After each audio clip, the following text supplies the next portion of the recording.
This is the next project that we're making for the Big Shot Club. It's a little scallop note card with a gorgeous chrysanthemum on top. And the paper we're using is Bella Blue. And what we're going to do is use the flower Daisies #2 die. And to do the flower, I'm going to go ahead and put 2 pieces of the designer series paper through. And you could do 2 of the same or 2 different, whatever works best for you. I want the yellow side to be the finished side, so I'm going to go ahead and put the yellow side down on our die. And I'm just going to make my sandwich and run that through. Now, when we are getting ready to use our flowers, these 2 pieces of paper are actually going to stick together pretty closely here. So they're die cut together.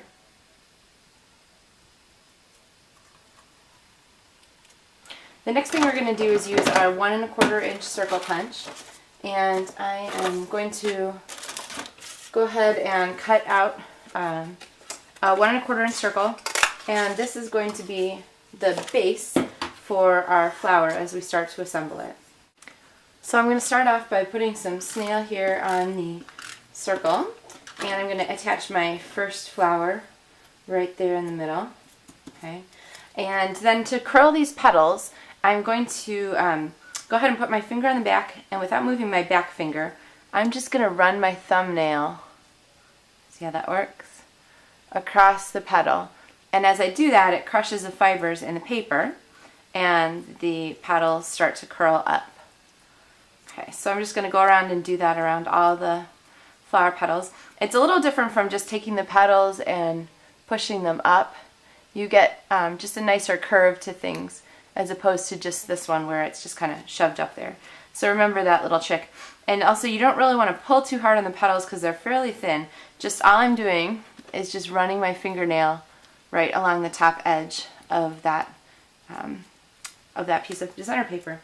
And I'll put just a little more snail around the top here, and go ahead and add our next flower and just rotate it just a little bit so that the petals fall in between the last ones.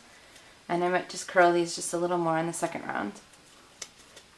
So you're going to go ahead and continue doing this until you have all 6 of your flowers, the 2 large, the 2 medium, and the 2 small, all mounted together.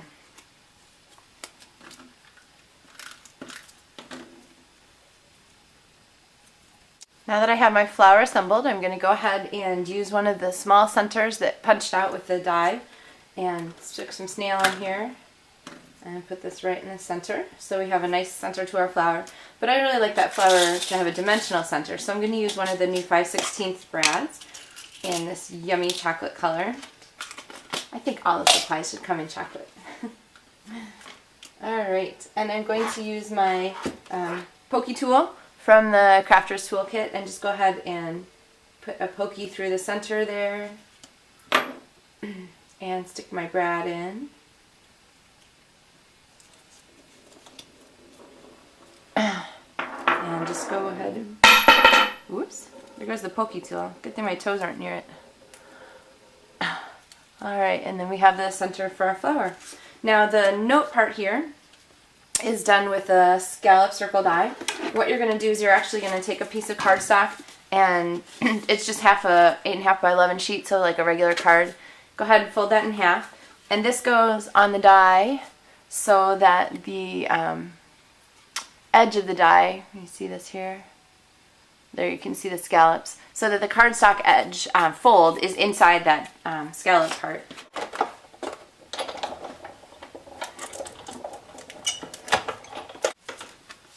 When you run it through, you end up with a little note card so that the scallop sits like that. And then the other parts of this project are fairly simple. I just have a small piece of the designer series paper that I'll go ahead and add right across here.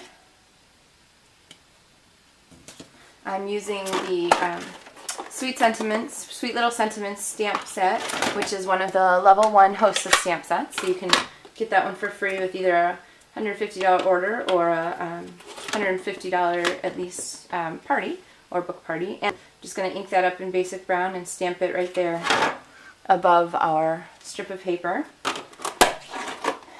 And then we need just a couple little additions. I'm going to use a little bit of sticky strip to go ahead and attach my flower, since it tends to be a fairly large embellishment. And this would be perfect tag to put on a gift bag or another sort of dimensional item. It's not going to mail very well because of the flower, but I'm sure that you'll find fun ways to use it. And certainly anyone who received it would be excited. So we'll go ahead and sticky strip that down there. And the last thing, it needs this cute little ribbon tag. So all I'm going to do is take my 1/8 inch circle punch, go ahead and punch a hole, and then use the coordinating So Saffron ribbon here. And this piece of ribbon that you need to do this little tag is much longer than you'd expect. You probably need about 10 to 12 inches even.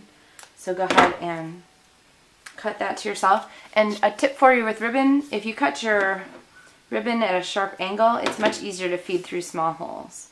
So go ahead and cut that just a little sharper. Feed that through.